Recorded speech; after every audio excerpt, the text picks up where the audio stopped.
بڑے معصوم ساتھی نے بڑے معصوم لہجے میں یہ آج مجھ سے پوچھا ہے، بچھڑنا کیسا ہوتا ہے، جدائی کس کو کہتے ہیں، بچھڑ کر جینے والے لوگ زندہ کیسے رہتے ہیں، جو درد حد سے بڑھ جائیں انہیں ہم کیسے سہتے ہیں، کہ غم کے مارے ہوئے لوگ کیوں خاموش رہتے ہیں۔ میں اس کی ساری باتوں پر فقط اتنا ہی کہہ پایا،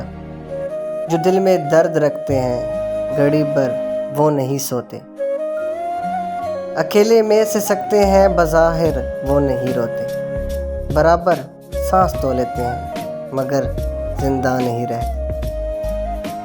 یہ سن کر دھیمے لہجے میں اسی معصوم ساتھی نے یہ وقت آخر کہہ ڈالا،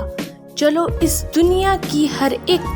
روایت توڑ دیتے ہیں، محبت میں کیا رکھا ہے، محبت چھوڑ دیتے ہیں، محبت چھوڑ دیتے ہیں۔